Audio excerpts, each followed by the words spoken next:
Hey everybody, I'm Zoe. And I'm Chandi. And this is Bound by the Cloak. Culturally specific syndromes are unique mental health conditions that arise within specific cultural contexts, reflecting the deep connection between our cultural environment and psychological well-being. From the mysterious Koro in Southeast Asia to the perplexing ataque de nervios in Latin America, these syndromes offer a window into how different societies understand and cope with mental distress. With anthropologist Peter Guarnaccia, we'll look into these intriguing phenomena, discussing how culture shapes the manifestation and interpretation of mental health conditions. We'll also explore the implications for global mental health practices and the importance of cultural sensitivity in diagnosing and treating these syndromes.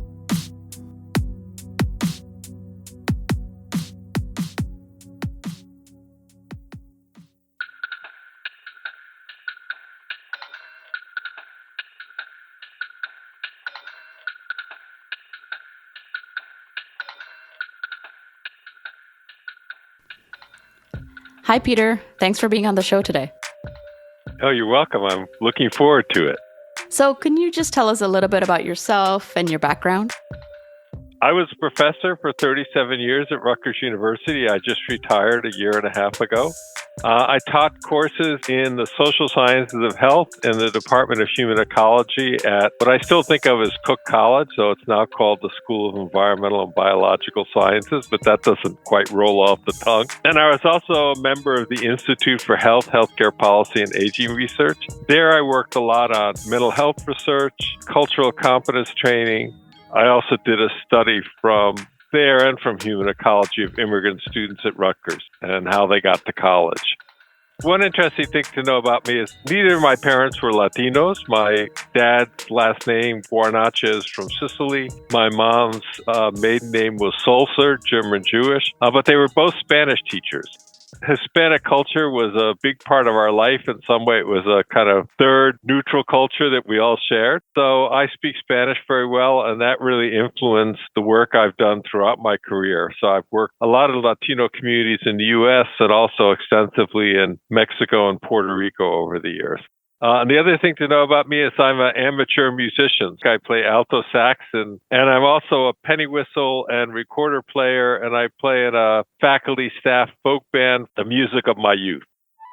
What sparked your interest in studying anthropology, and how did you get started in this field? So it actually goes back to when I was an undergraduate. I had a chance to participate in something called the Harvard Chiapas Project. It was a very long-term anthropology research project in southern Mexico in the state of Chiapas. Ideally, you spoke Spanish, you wanted to go to Mexico. I'd already been to Mexico once or twice, and it just sounded perfect. So I applied. Actually, the questions were things like, could I hold my liquor? Because young anthropologists, particularly young male anthropologists, had to drink and still be able to go home afterwards and write field notes. And did I mind sleeping on the floor with chickens running over my sleeping bag? And I said, hey, I'm game. And so I actually spent 2 summers on the project. It was a wonderful experience. I got really excited about anthropology, though I couldn't quite see then how I was going to make it a career. And then I spent about 6 years between college and graduate school working, and for several of those years, I was a family planning health educator. And I came to realize that health, and as we now see, reproductive health, is a really important social issue as well as a healthcare issue. And so about the time I was ready to go back to graduate school, it kind of all came together. I discovered from a sister of a good friend who was already an anthropologist and had studied medical anthropology that there was this new field called medical anthropology. This was back in 1978, and the Society for Medical Anthropology had just been founded the year before. So I started looking for medical anthropology programs, and I found a great program at the University of Connecticut. That program was great for me. It was very action-oriented, a lot of community health action. I worked in a housing project in Hartford, helping to start a community health center, and I also worked with a Hispanic Health Council, a Hispanic community advocacy organization, and actually wound up doing my research, not a very typical anthropology research project, but I studied childhood asthma and how Puerto Rican and African-American families dealt with childhood asthma in the housing project where I'd been working for several years. So that kind of set me on a path of working in the U.S. and doing projects which had public interest. And then the next phase of my becoming a medical anthropologist and working on psychiatry, which is sort of what we're going to talk about today, was I did a 2-year postdoctoral fellowship at Harvard Medical School in clinically applied medical anthropology. So what can anthropologists do to take their skills and knowledge to a clinic and make it useful? And I worked with the Latino mental health team at Cambridge Hospital in Cambridge, Mass., and worked with Arthur Kleiman and Byron and Mary Jo Good. And that's really where I got interested in cross-cultural psychiatry, and in particular, the study of cultural syndromes is where I started my work on ataque de nervios that launched a 30-year career. So you never quite know how one thing is going to lead to another, but that's how I got into anthropology and then into the topic we're talking about today. So speaking of cultural syndromes, what are those, and is that the term that we use now?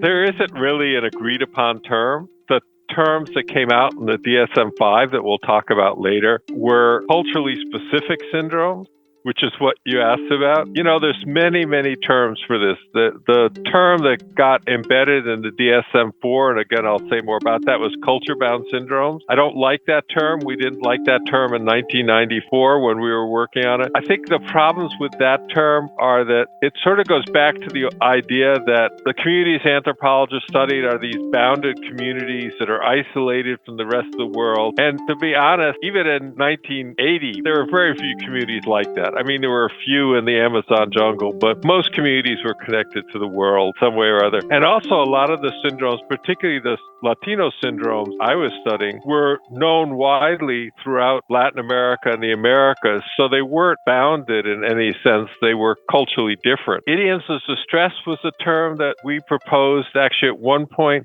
idioms being language, so a language of distress.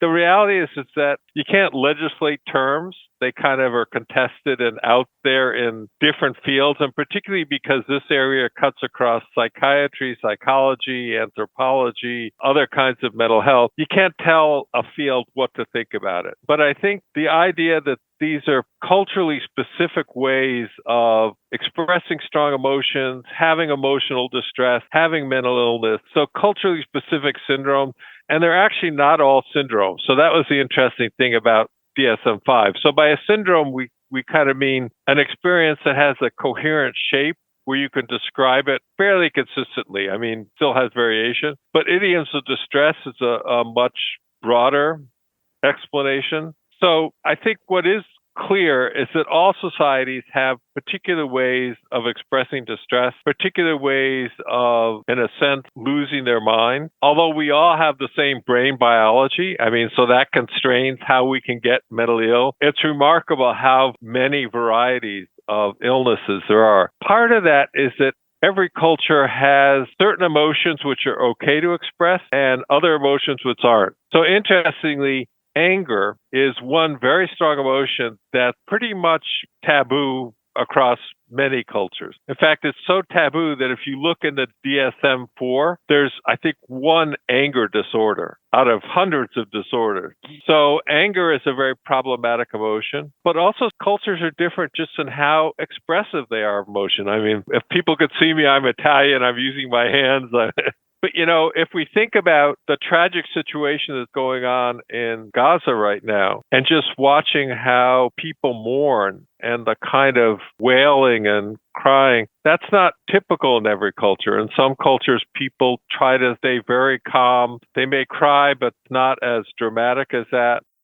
Mourning can look very different in different cultures. And there's a famous anthropological study by Clifford Geertz about a Balinese funeral on the island of Bali, where there's a very strong positive feeling about not expressing a lot of emotion. So the thing that he writes about is how in this one particular funeral, that sort of emotional control breaks down. And the other point I want to make about sort of culture and mental health, which culturally specific syndromes are one part of, and Ruth Benedict who's a very famous anthropologist, wrote this paper in 1934 called Anthropology and Abnormal. And she raised a question about what's normal and what's abnormal. And again, if we look across cultures, that line, it's often a continuum, but what makes something move from normal to abnormal is very culturally specific. So what's normal morning and what's abnormal morning?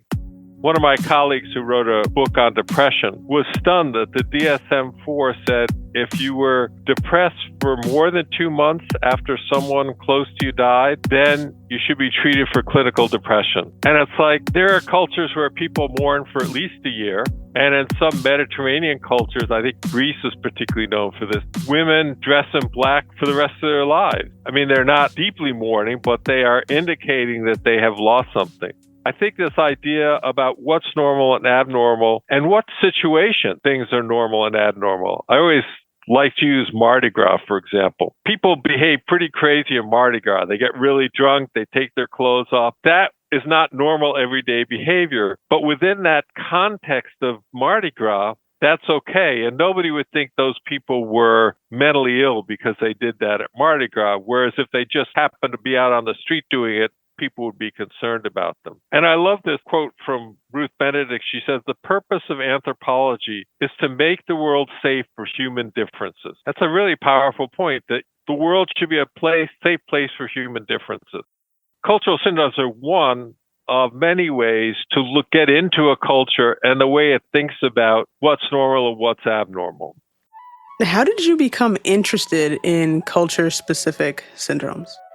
So it really starts with my postdoc. As I mentioned, I did my postdoctoral fellowship at Harvard in clinically applied medical anthropology. And when I arrived, Arthur Kleiman, who's a very well-known, one of the best-known medical anthropologists who was one of my mentors in the program, said, you speak Spanish, you've worked in Puerto Rican communities, you should really study ataque de nervios. And I had heard of them, but I didn't know a lot about them. And it turns out that within the Cambridge hospital system that he was part of, there was a Cuban doctor and a Puerto Rican psychologist, Emilio Carrillo and Victor de la Cancela, who had approached him because they'd been wanting to do some work on ataques de nervios, and they were looking for a research colleague, someone who knew how to do research. They had a lot of patients in their practices, but because they were clinicians, they didn't really have time to do research, and they hadn't been trained in research. And I think the other reason that we all were interested in this is that it turns out there was the literature going back to the 1960s in the American psychiatric literature. It never actually referred to ataques de nervios by name, but it referred to the Puerto Rican syndrome, which was a very pejorative, like there was something the matter with Puerto Ricans. And they were American psychiatrists who largely didn't speak Spanish, often worked for the military, so a lot of the people they were seeing were young men who were being recruited from Puerto Rico to fight in the U.S. Army, particularly in Vietnam.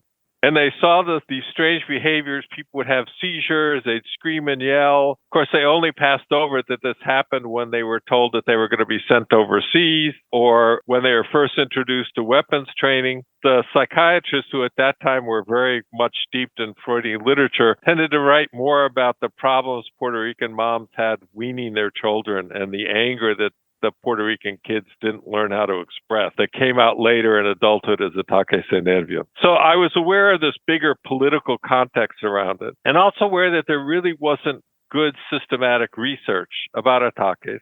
And at that time, I wasn't thinking about a 30-year program of research that was going to last almost my whole career, but it certainly seemed interesting. And so I began to interview some of their patients, finding out what these ataques were, what provoked them. Found out that a lot of them were caused by family conflict. People were they weren't themselves when they were in an ataque.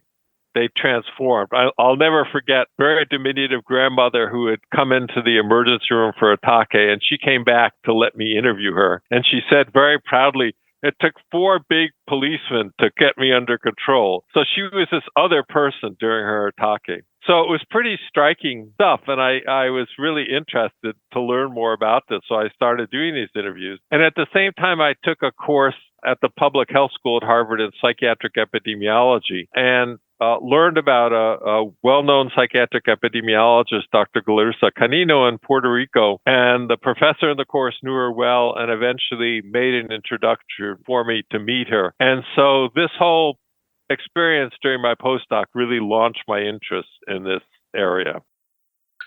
What is ataque de nervios and how does that manifest in people?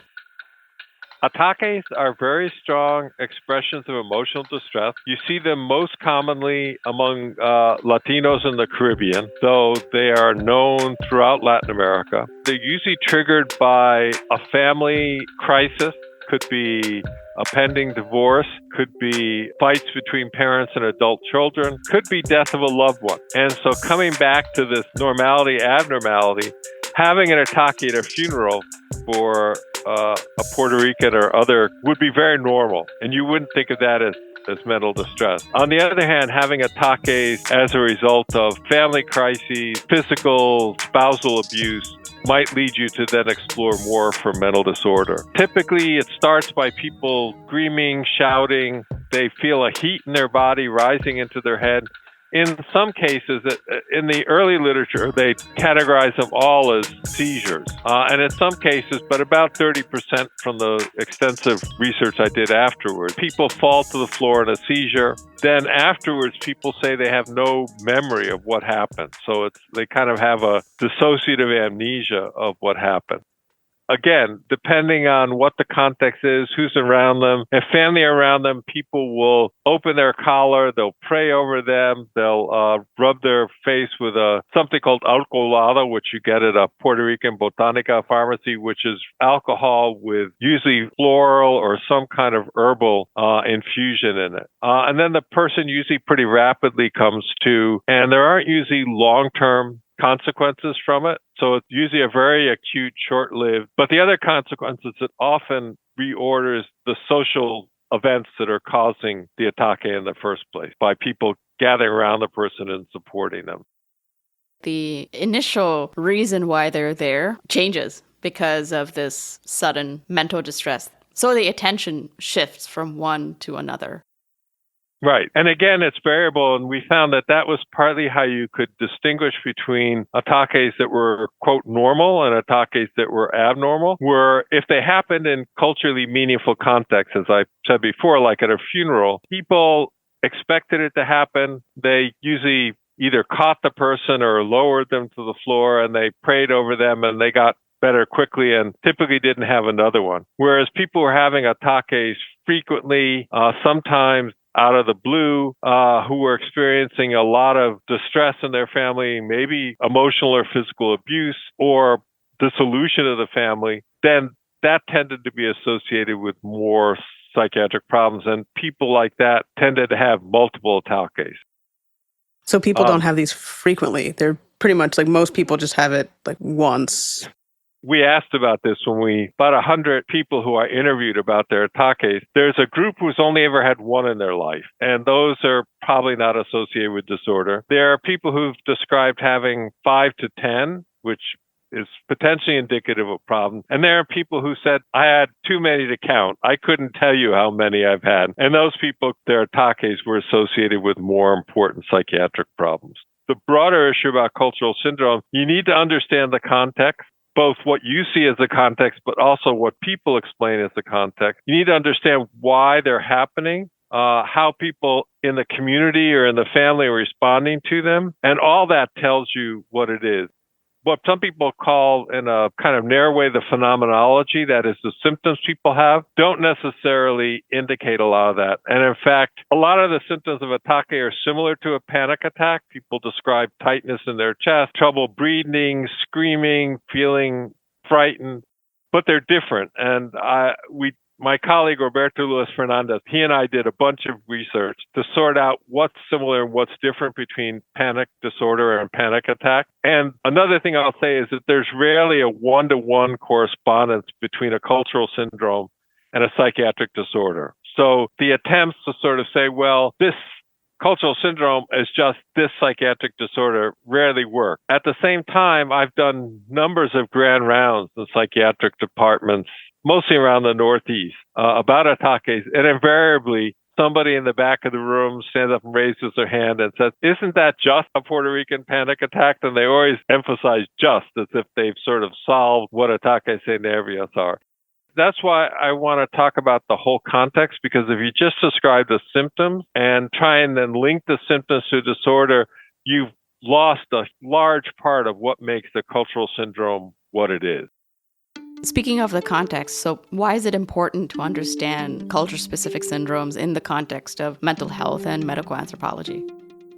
So, as I mentioned, one of the things I did was a lot of cultural competence training for mental health professionals. That is, training for mental health professionals to deal with culture in their clinical work, and particularly to deal with the diversity of patients they would see in their clinic. And so in the U.S., certainly, the diversity of our country, the immigrants from all over the world, people bring their understandings of mental health with them. And so if you don't understand it and don't have good research about it, then clinicians who are encountering all these different forms of expression will get lost, or they'll misdiagnose people and mistreat people.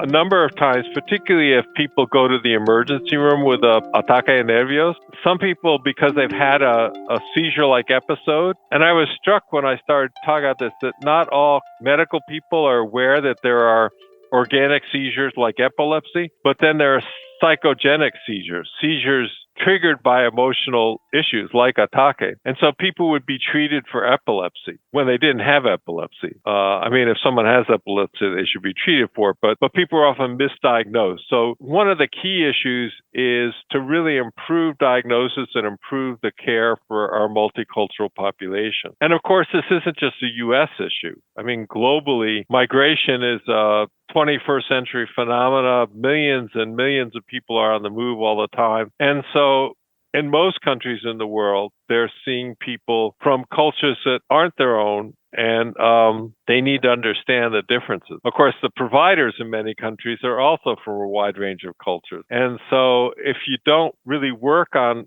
cultural understanding across cultures, you can have a lot of misunderstandings, which lead to misdiagnosis and mistreatment. It's really important from that applied point of view. For medical anthropology, I think the importance is cultural syndromes become one nexus of many. To get into understanding a culture, it's a kind of window into a culture. What do people think is important? What are the emotions that people express? How do people get sick? How do people get healed? So particularly for medical anthropology, as I say, it's one of many windows. It's certainly not the only one. But I found it a particularly powerful way to understand cultures and what's going on.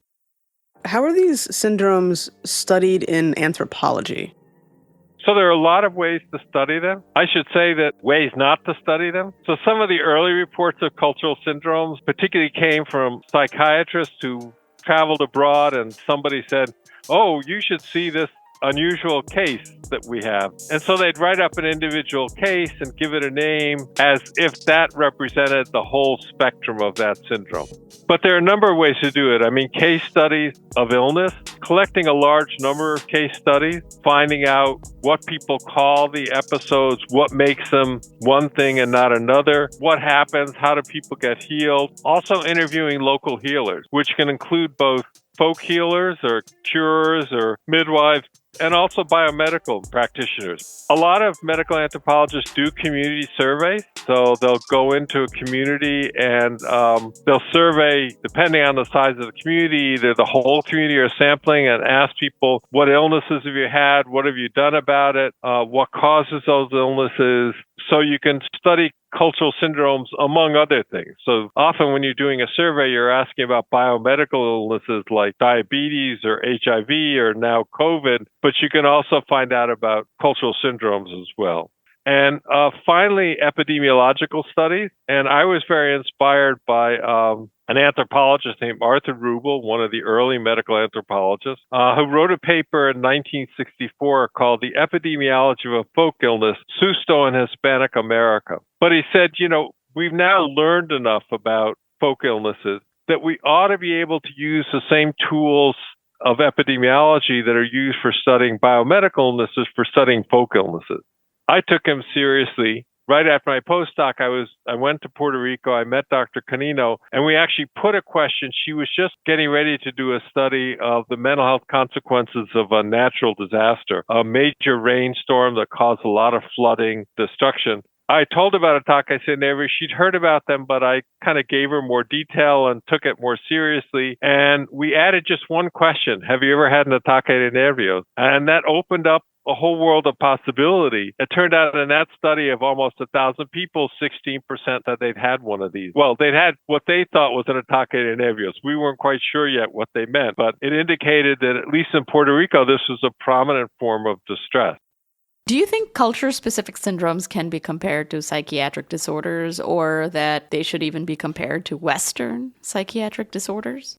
So I definitely think they can be. I've done a lot of work to do that. The term comorbidity becomes important. The idea that there are two illnesses that exist together rather than a cultural illness that's really the same as a biomedical illness. But I think that it's really important to understand the cultural syndrome on its own term within the culture where you find it before you try and make that translation or link between cultural syndromes and psychiatric disorders. And that was really the point that Lo Drogler and I were making in this paper on research and culture-bound syndromes, new directions, and the American Journal of Psychiatry. We really laid out a kind of 4-step program for how to do the research, which included bridging with psychiatric categories. But the first stage was to understand the nature of the cultural syndrome within its own cultural context. So really doing these kind of, like I started with case studies, talking to people, talking to experts in the community, and also finding out who the people are that experience the syndrome and understanding the social context. So, for example, for ataques, I found that it tended to be older women who had experienced a divorce or a marital disruption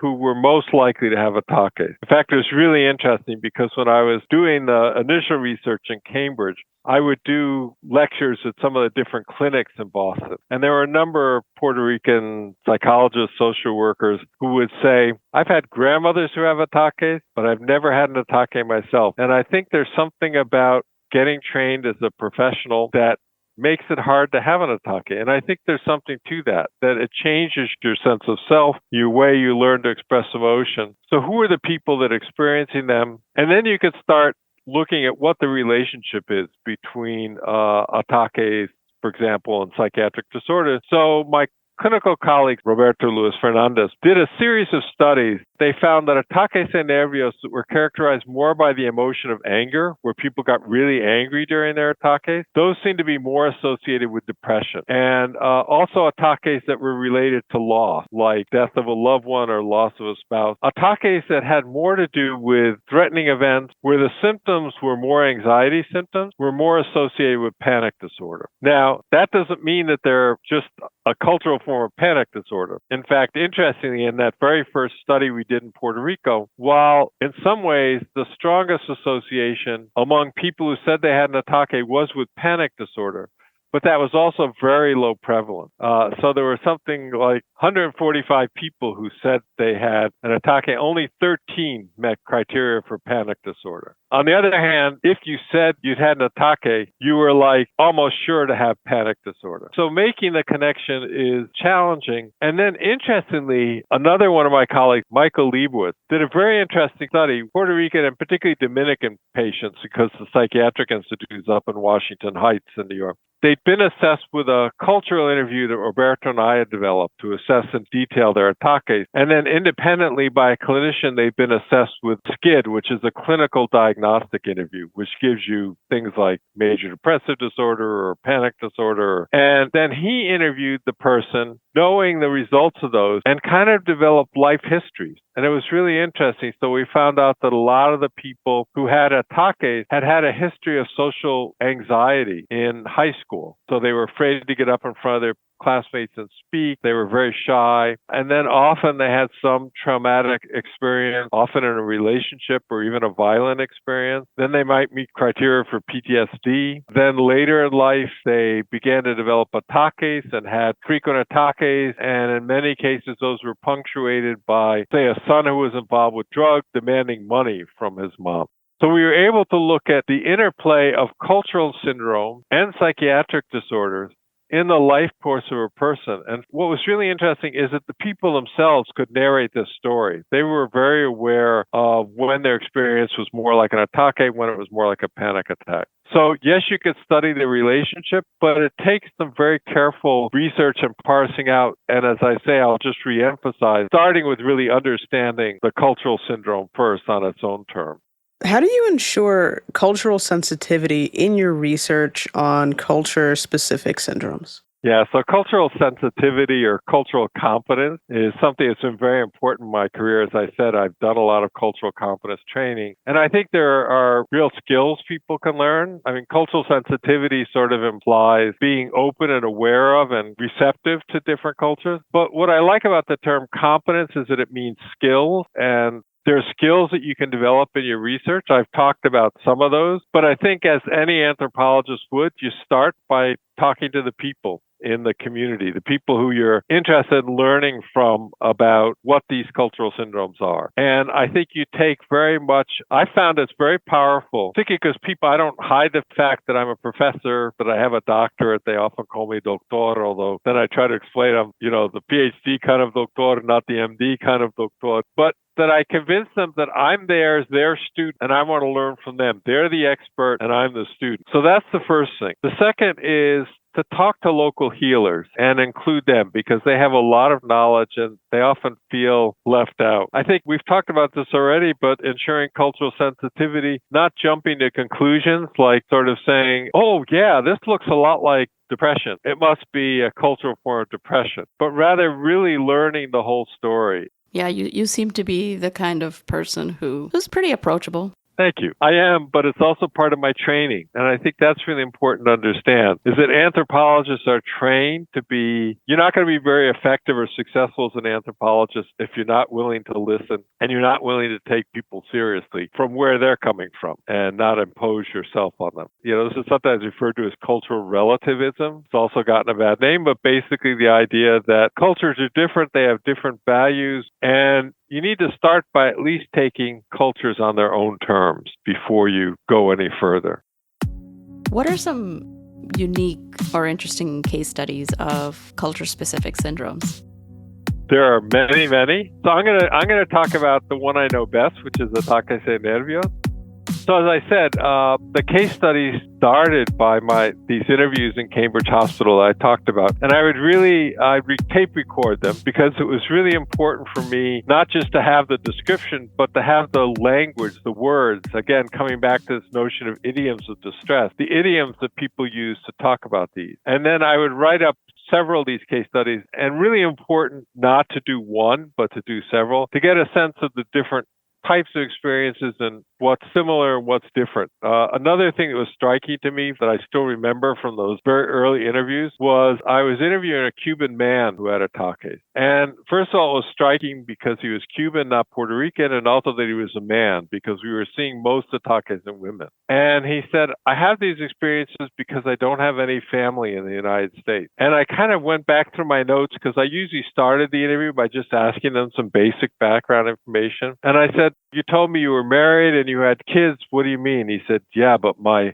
family, my parents, my siblings are all in Cuba, and I miss them greatly, and it's a tremendous loss for me. And I really came to understand, again, I think another concept or experience with family is defined really differently in different cultures, and how family impacts your life can be very different. A lot of Latinos I interviewed or gotten to know over the years, their social life is their family, and they have a big social life because they often have bigger families, but going to birthdays or weddings or family meals on Sunday. And so family is very important. And also there's a lot of people in family. And there's both biological family, like cousins and aunts, but there's also what anthropologists call fictive kin, or compadres, comadres, people who you bring into the family. So what a family means can be very different. And I became very attuned to thinking about how family, and so a lot of ataques occur because families get separated through the process of migration. Again, another common experience is not just the death of a loved one, but the death of a loved one back in the home country, and you're here in the U.S. and you don't have documents, you can't leave to go to the funeral, and that's incredibly stressful. It was really powerful. I mean, we found 16% of people said yes. They had much higher rates of mental illness, particularly anxiety and depression. They were more likely to be women, divorced.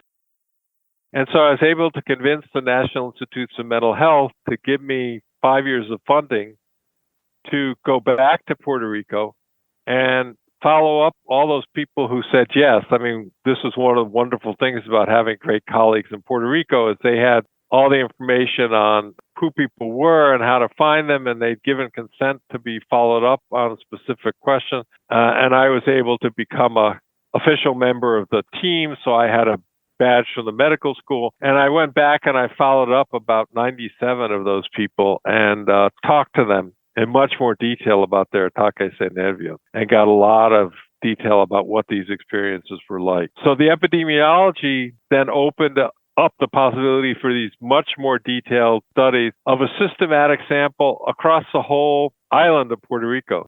I'd always ask them to describe what was your first ataque like, because that one was really memorable because it was the first. And then I'd ask them the most recent. We took that interview and developed it for clinical work. So then we moved to clinical studies at the New York State Psychiatric Institute.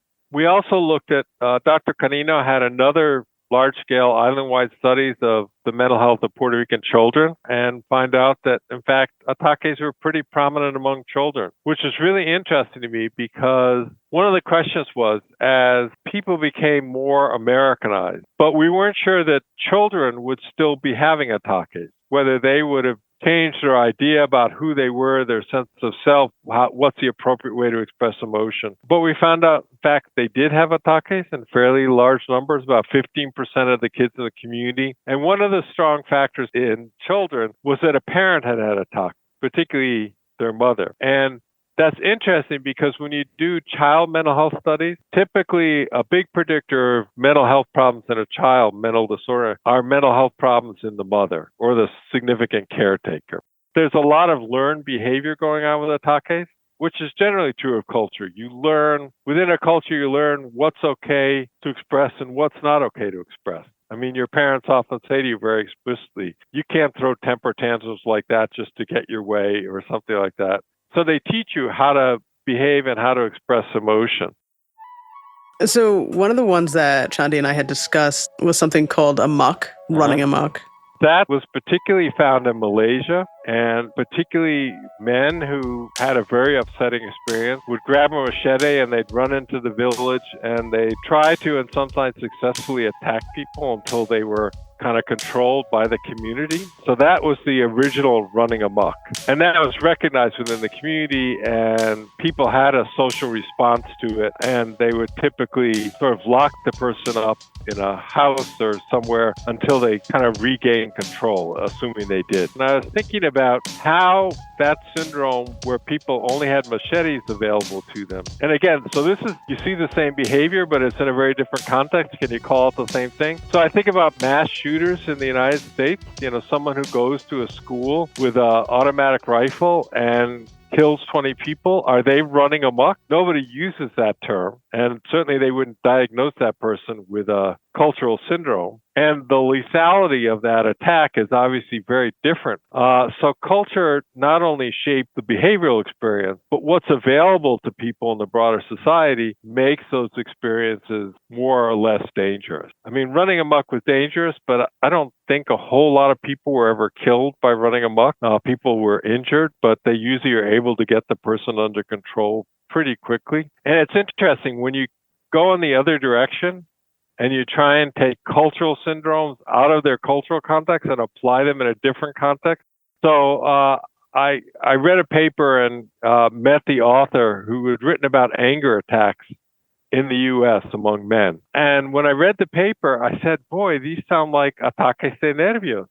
I said, why don't we call them ataques de nervios instead of anger attacks? And he kind of looked at me like I had two heads, because these weren't particularly Latino patients. So they don't translate both ways. And this is, again, part of the discomfort of culture-bound syndromes label, is that they're for those people out there in the less developed world. People here in our country have psychiatric disorders. And of course, people out there are very sophisticated too, and there are lots of psychiatrists, including my colleague, Dr. Canino, said to me when I initially started this, she said, why do Puerto Ricans have these exotic cultural syndromes? We get depression and anxiety too. And just a sort of sense of the stigma that gets carried because we don't see cultural syndromes as universal. We see them as unique to certain kinds of people. It's interesting. Last week, watching a documentary on Hulu, and it had to do with the Amish community and their cultural beliefs in witchcraft.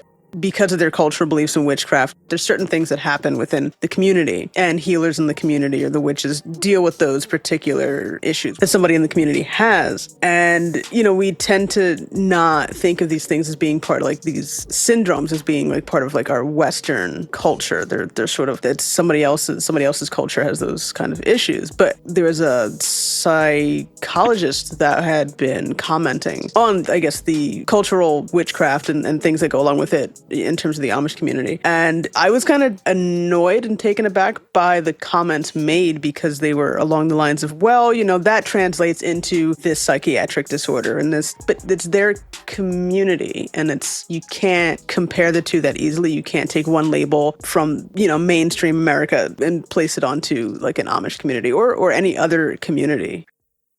So in 1991, I was part of Culture and Diagnosis Committee for DSM-4, and we were tasked with developing cultural materials for DSM-4. And we had proposed that anorexia nervosa and chronic fatigue syndrome be considered cultural syndromes of Euro-American culture, because the whole idea of a focus on thinness, focus on controlling food and eating, it's very American, Euro-American. First of all, there are a lot of cultures where that kind of body type isn't valued. In fact, a colleague of mine, Ann Becker, did some work in Fiji where very large bodies are valued. When cable TV came to Fiji, a lot of the teenagers started to develop eating disorders because instead of valuing the culture's body type, they now wanted to look like the people in the video. And similarly, chronic fatigue syndrome only makes sense if you live in a culture that values high-pressured working all the time, and they weren't accepted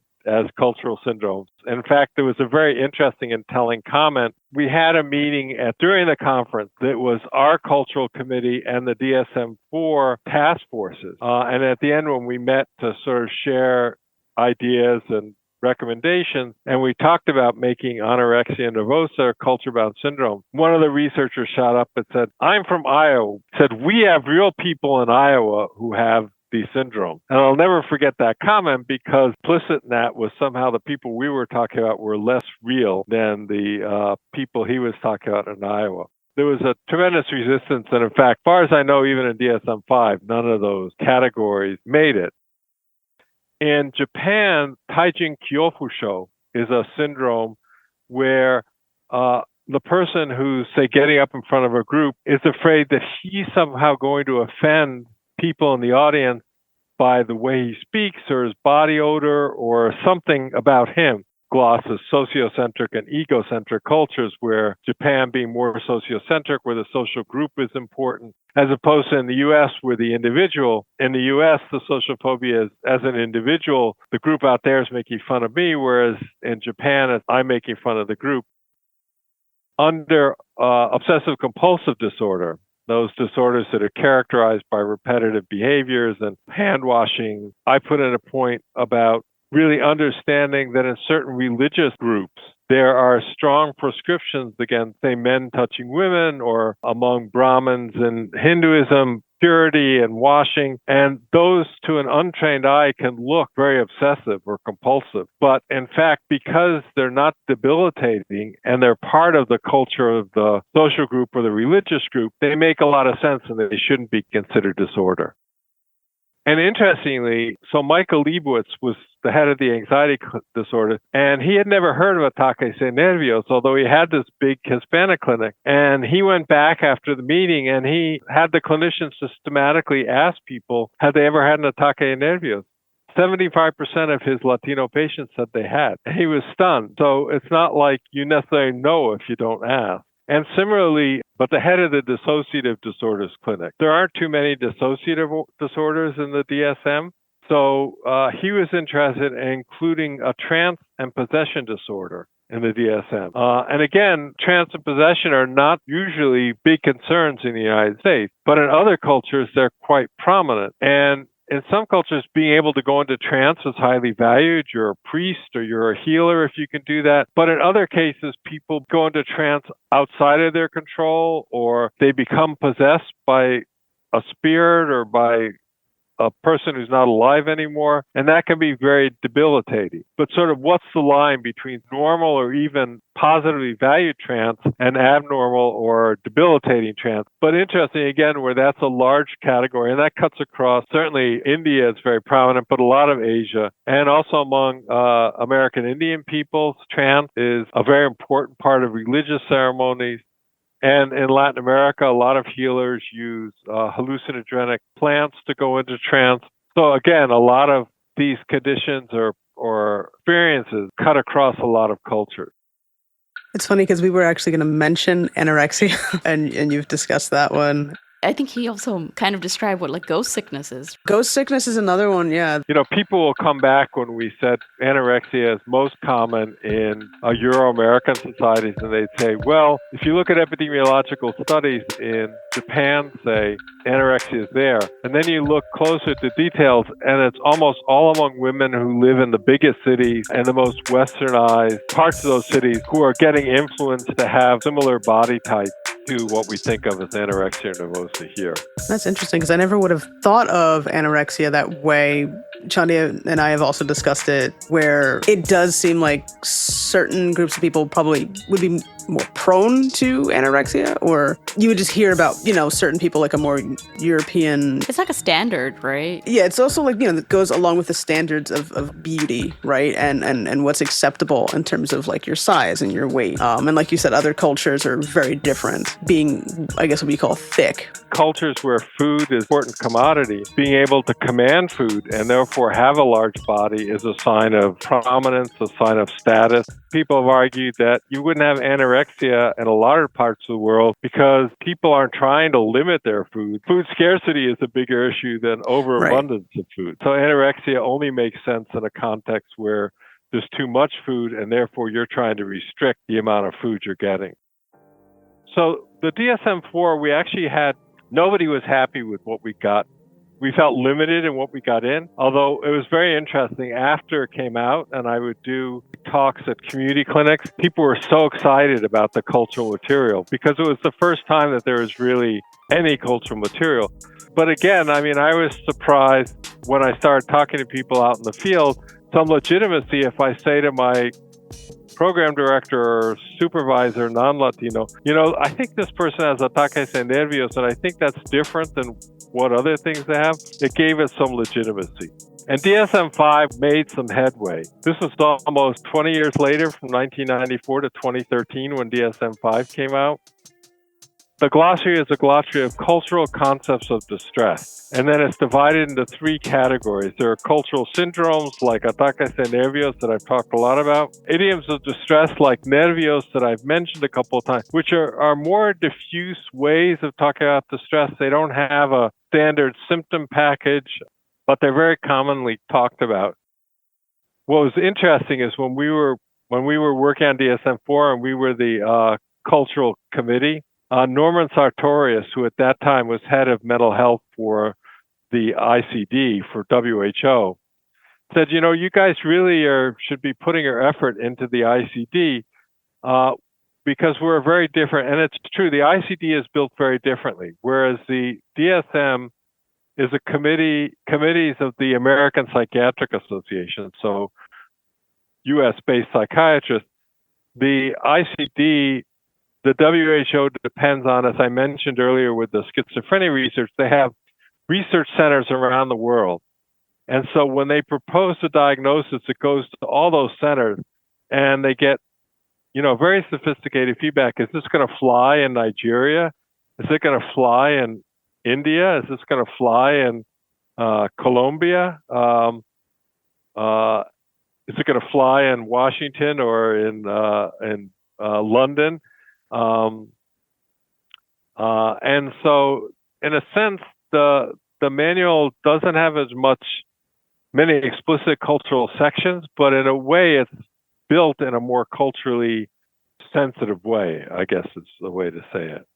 Yeah, because I had thought about the ICD just because we had done an episode, we recorded that last year, I think, but we put it out maybe a few months ago with psychologists in Australia. And, from our initial conversations, they had mentioned, they obviously don't really follow APA. And so that's when, that was our first understanding of like the ICD. So the ICD is a comprehensive diagnostic manual.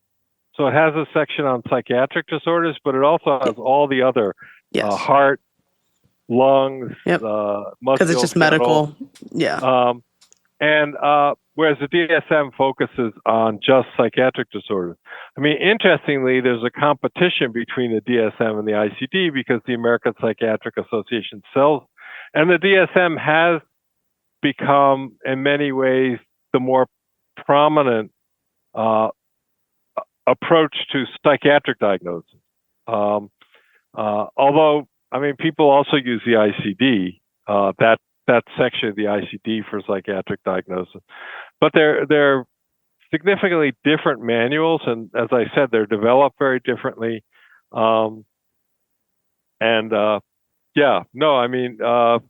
Exactly. If you go to Australia, you hear about the ICD, not the DSM. We were well aware that part of the reason that the APA, the American Psychiatric Association, wanted to put cultural materials in the DSM-4 is they'd been criticized in the past for being very non-cultural or acultural. And people from other countries would say, why should we be using this manual? Everything about it is just the United States. So they said, oh, we should really have some more cultural material. So, but it was challenging because on the one hand, they want to argue that the DSM is universal. That is, everything in it covers all the possible ways you could become mentally distressed in the world. And so if you have these cultural syndromes which don't appear in the DSM, but are somewhere else, that's a challenge to the universality of the DSM and a meaningful and welcome challenge to DSM.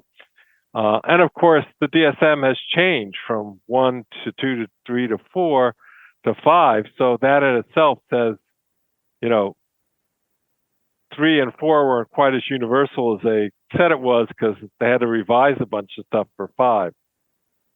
And of course, one of the most famous revisions was between 2 and 3 between 3 and 4 was to take out homosexuality as a diagnosis, which was really done by the advocacy of gay mental health practitioners, and really, I think, showed up how culture bound the DSM can be. And again, I think, raises this fundamental question of abnormality and normality. Where is the line, and what can be seen as abnormal in one time period? So that's the other, is not only the context now, but over time becomes normal in another time period, but not without a fight. I mean, it's not just sort of the enlightenment of science that changes that. It takes a lot of advocacy and hard work, including putting the culture in DSM-4 and the culture that we put in, and how much more got into DSM-5.